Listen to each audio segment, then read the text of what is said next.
बिस्मिल्लाहिर्रहमानिर्रहीम। Student exercise 2.6 का question number 2 आज डिस्कस करेंगे। उसमें इसकी एग्जांपल नंबर 1 जो है वो डिस्कस करते हैं। वो कहता है फाइंड आउट करें if zero of the polynomial, इस पोलिनोमियल का जो ज़ीरो है इज़ 1। स्टूडेंट्स, ये ज़ीरो क्या होता है? ज़ीरो एक्चुअली रूट होता है इस पोलिनोमियल्स का। यानी अगर ये पोलिनोमियल है हमारे पास 3x² + 4x - 2h, तो किसी भी पोलिनोमियल को जब हम डिवाइड करते हैं, अगर रिमाइंडर ज़ीरो आ जाए तो दैट मीन के वो जिस पे हम डिवाइड कर रहे होते हैं वो एक्चुअली रूट होता है। तो यानी इसकी जो वैल्यूज़ होती हैं, इसकी वैल्यू अब 2 आएंगी क्योंकि 3x² + 4x - 7h है। तो वो कहता है इसकी 2 वैल्यूज़ आएंगी। 2 वैल्यूज़ में से एक वैल्यू उसने कहा कि अगर 1 इसका ज़ीरो है, if zero is the polynomial, अगर ज़ीरो इसका इस पोलिनोमियल का ज़ीरो जो है वो 1 है, दैट मीन कि x की उसने डायरेक्ट वैल्यू दे दी। पहले ये होता था कि हम किसी भी पोलिनोमियल को डिवाइड करते थे किसी लीनियर पे, तो हम क्या करते थे कि पुट कर दें कि इसको हम ज़ीरो पुट करके तो यहाँ से x की वैल्यू निकाल लेते थे। अब उसने ये जो वैल्यू है वो खुद दी है, तो हम क्या करेंगे? तो अब इसको ज़ीरो इसलिए कह रहा है क्योंकि जो जो रिमाइंडर है वो ज़ीरो होता है। Remainder always zero. जब हम किसी भी इस फैक्टर्स को ज़ीरो पुट करके तो वहाँ से जो वैल्यूज़ पर डिवाइड करते हैं, तो दैट मीन कि हमारा रिमाइंडर मस्ट बी ज़ीरो। तो हमेशा की तरह क्वेश्चन नंबर 1 में हमने क्या किया? पोलिनोमियल्स के हमने कोफिशिएंट्स को रो की शक्ल में लिखा। इसमें भी ऐसे ही करेंगे क्योंकि इसमें वो कह रहा है if zero of the polynomial, इस पोलिनोमियल का जो ज़ीरो है वो है 1, because 1 is the zero of p of x। क्योंकि ये p ऑफ x का ज़ीरो है, देन बाय सिंथेटिक डिवीजन, अब हम सिंथेटिक डिवीजन को यूज़ करते हुए इसको डिवाइड करेंगे, देन बाय सिंथेटिक डिवीजन। अब स्टूडेंट्स ये देखें, गौर करें, तो यहाँ इसके कोफिशिएंट लिखेंगे। पहले लिखेंगे 3, उसके बाद 4, उसके बाद कांस्टेंट्स की जगह हम क्या लिख देंगे? -7h, और इसको डिवाइड करेंगे। उसने खुद कहा है कि 1 जो है वो इसका ज़ीरो है, पोलिनोमियल का जो ज़ीरो है वो 1 है। तो यहाँ ज़ीरो अपने पास से रखें और इसको ऐड कर दें, ये आएगा 3। 1 और 3 को मल्टीप्लाई करें, यहाँ आएगा 3, फिर इसको ऐड करें तो यहाँ आएगा 7, इन दोनों को फिर मल्टीप्लाई करें तो यहाँ आएगा 7, और फिर लास्ट पे हम लिखेंगे 7 - 7h, यानी इनको मैंने ऐड करके लिखा, ये 7 लिखा, 7 के साथ कुछ नहीं है साइन, तो वो प्लस होगा, और -7h लिखा। अब हम क्या करेंगे? हमने फाइंड आउट करना है, एच की वैल्यू फाइंड आउट करनी है। वो कहता है find H by using synthetic division. हमने सिंथेटिक डिवीजन को यूज़ करते हुए, और उसने ये भी कहा था कि if zero of the polynomial is 1, इस पोलिनोमियल का जो ज़ीरो है वो 1 है, because 1 is the zero, 1 is because 0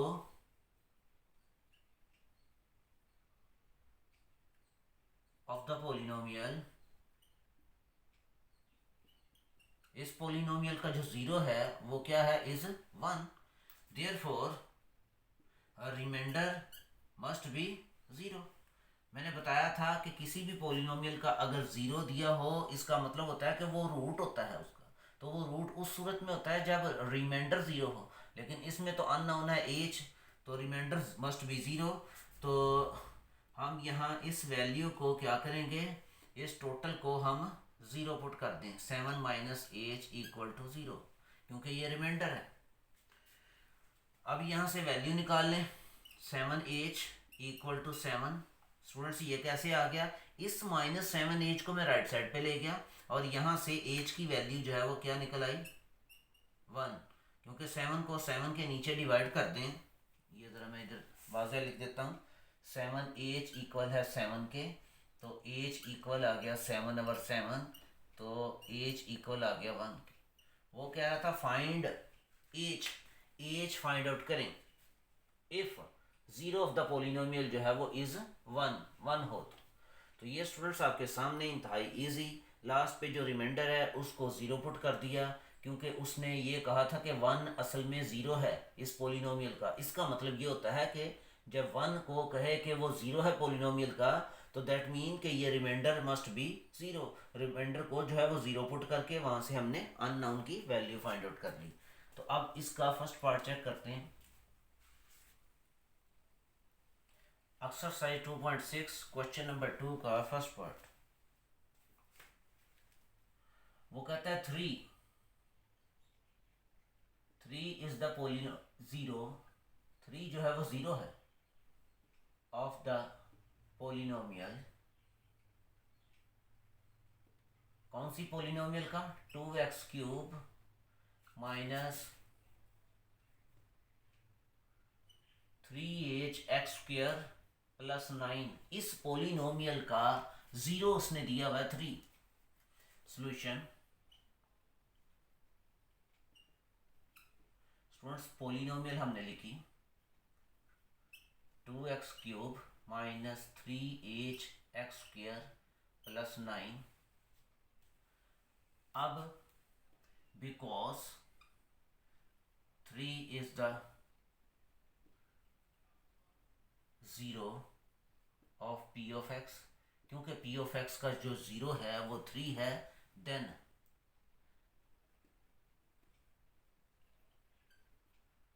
bye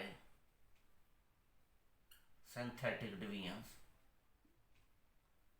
synthetic division से हम क्या करेंगे, इसको सॉल्व करेंगे। सिंथेटिक डिवीजन में पोलिनोमियल जो है उसके कोफिशिएंट लिखेंगे। ये x³ का कोफिशिएंट लिखा मैंने 2, उसके बाद x² का कोफिशिएंट लिखा -3h। x² के बाद x आना चाहिए, x यहाँ पर नहीं है, तो फिर आप x का कोफिशिएंट क्या लिखेंगे, 0, तो यहाँ 0 लिखा। उसके बाद कांस्टेंट है 9, ये लिख लिया। इस पोलिनोमियल्स को डिवाइड करेंगे हम 3 पे, और 3 स्टूडेंट समझ लें कि इसका रूट है, तो जब रूट होगा तो रिमाइंडर मस्ट बी 0। यहाँ 0 अपने पास से ऐड करें तो क्या आ गया 2, 3 और 2 को मल्टीप्लाई करें आ गया 6, इन दोनों को ऐड करें तो आएगा 6 माइनस 3h, यानी पहले मैंने 6 लिख लिया और फिर -3h। अब 3 को मल्टीप्लाई करेंगे 6 के साथ आएगा 18, और 6 को 3 को 3 से मल्टीप्लाई करेंगे आएगा 9, यानी -9h। अब इनको ऐड कर लें, ऐड करेंगे तो यही वैल्यू आ जाएगी 18 माइनस 9h। अब 3 को मल्टीप्लाई करेंगे 18 से तो आएगा 54, और 3 को मल्टीप्लाई करेंगे 9 से तो ये आ जाएगा 27h। तो लास्ट वाली वैल्यू रिमाइंडर होती है स्टूडेंट्स 9 प्लस का 54 भी प्लस का ऐड करें तो आपके पास आ जाएगा 63 माइनस 27h, बिकॉज 3 जो है ये उसने कहा हुआ कि 3 is the zero, because 3 is the zero of p of x, क्योंकि 3 जो है वो जीरो है p ऑफ x का, देन हम कह सकते हैं कि देन रिमाइंडर किसके इक्वल होता है, 0। तो लास्ट ये वाली वैल्यू रिमाइंडर है, तो इसको हम पुट कर देंगे एम्प्लाइज 63 माइनस 27h को 0 पुट कर देंगे। यहाँ से स्टूडेंट्स इजीली फाइंड आउट कर लेंगे हम h की वैल्यू, तो इस तरह अननोन h जो है वो हमारे पास आ जाएगा। तो यहाँ क्या करें, -27h को राइट साइड पे ले जाएं तो ये आ जाएगा पॉजिटिव। यहाँ से h को इंडिपेंडेंट आप करना चाहते हैं तो 27 को 63 के नीचे हम डिवाइड कर देंगे। ये साइड पे मैं आपको सॉल्व करके बताता हूँ। तो यहाँ ये 27h इक्वल 63, दोनों आपस में इक्वल हैं, इसको इधर रख लें, इसको इधर। अब इसको 27 पे मैंने डिवाइड कर दिया ताकि h की वैल्यू हम फाइंड आउट कर सकें। h आज़ाद हो गया, 9 का टेबल पढ़ लें, 9 3s और 9 7s 63। तो यूँ अननोन जो h है उसकी वैल्यू आ गई स्टूडेंट 7/3। 9 का टेबल जो इस फ्रैक्शंस को हमने सिंपलीफाई किया 9 के टेबल से, तो एच की वैल्यू हमने इजीली फाइंड आउट कर ली। तो इसका सेकंड पार्ट देखते हैं स्टूडेंट। सेकंड पार्ट में वो कहता है कि वन, अब अगर one is the zero of the polynomial, अब पोलिनोमियल उसने कहा है कि एक्स क्यूब माइनस 2h और प्लस 11। वो कहता है one is the zero of the polynomials, इस पोलिनोमियल्स का जीरो है, यानी x cube minus 2h plus 11 का। अगर वन जो है वो जीरो है इस पोलिनोमियल्स का, बिकॉज अब हम यहाँ लिखेंगे कि one is the zero of the polynomials, then by synthetic division. अब इसके कोफिशिएंट लिखेंगे स्टूडेंट्स, इसके कोफिशिएंट लिखेंगे हम। इसका कोफिशिएंट पहले आएगा 1, फिर -2, और फिर जो है वो एक्स स्क्वायर के बाद एक्स होना चाहिए, तो वो नहीं है, उसकी जगह स्टूडेंट 0 लगाएंगे। क्वेश्चन नंबर 1 आप देखें तो आपको पता चल जाएगा। उसके बाद 11 जो कॉन्स्टेंट्स है वो लगाया मैंने 11। इसके बाद हमेशा की तरह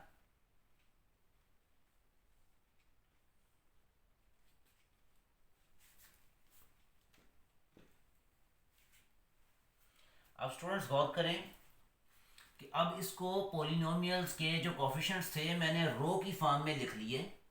अब 1 क्योंकि ज़ीरो है इस पोलिनोमियल्स का, 1 पे डिवाइड करेंगे, 0 अपने पास से, इनको ऐड करें, 1 आ गया, 1 को 1 से मल्टीप्लाई किया, यहाँ लिखा मैंने। इन दोनों को ऐड करें तो आएगा -1, और 1 को -1 से मल्टीप्लाई किया तो ये आएगा -1, और 0 और -1 को ऐड किया तो आ गया -1, सॉरी यहाँ ये मैं कोफिशिएंट लिखते हुए ये एच लिखना भूल गया स्टूडेंट्स, तो यहाँ हम लिखेंगे -2h। ये एक्स स्क्वायर का जो कोफिशिएंट था वो था -2h। अब जब इसको ऐड करेंगे हम, यानी 0 अपने पास से 1 ऐड किया, 1 आ गया, फिर 1 को 1 से मल्टीप्लाई किया, यहाँ आ गया 1। अब इनको ऐड करेंगे तो आएगा 1 प्लस का, और ये -2h जो है वो माइनस का, तो यूँ। अब फिर 1 को इससे 1 से मल्टीप्लाई करेंगे आएगा 1, और 1 को -2h से मल्टीप्लाई करेंगे आएगा -2h, और इनको ऐड करेंगे तो यही वैल्यू आ जाएगी 1 -2h। फिर इस 1 को इस 1 से मल्टीप्लाई किया, यहाँ लिखेंगे, फिर इस 1 को -2h से मल्टीप्लाई किया, यहाँ लिखेंगे -2h। अब इनको ऐड करें, 11 और 1 को ऐड करें तो ये आ जाएगा 12 और -2h, सॉरी स्टूडेंट्स 12 -2h। अब स्टूडेंट्स क्योंकि 1 is the zero of polynomials p of x, इसका मतलब ये होता है कि अगर 1 जो है वो जीरो हो इस p ऑफ x का, देन इसका मतलब होता है कि रिमाइंडर किसके इक्वल कर देंगे हम, 0 के पुट कर देंगे। तो यहाँ से हमने 12 -2h को 0 पुट कर दिया स्टूडेंट्स। तो यहाँ से 2h को राइट साइड की तरफ ले जाएं, ये पॉजिटिव हो जाएगा, और यूं हम h को जो है वो आज़ाद कर लेंगे। कैसे, 2h इक्वल टू 12, ये है हमारे पास इक्वेशन। 2h को मैंने लेफ्ट साइड पे लिख दिया, 12 को राइट साइड पे, दोनों इक्वल हैं, हम लिख सकते हैं। यहाँ से h को आज़ाद करें तो ये 2 जो है वो 12 के नीचे जाकर डिवाइड होगा, तो h की वैल्यू जो है वो 6 आ गई। ये था अननोन जिसकी हमने वैल्यू फाइंड आउट करनी थी स्टूडेंट्स। सेकंड पार्ट था इसका, क्वेश्चन नंबर 2 का सेकंड पार्ट। अब लास्ट पार्ट को चेक करते हैं।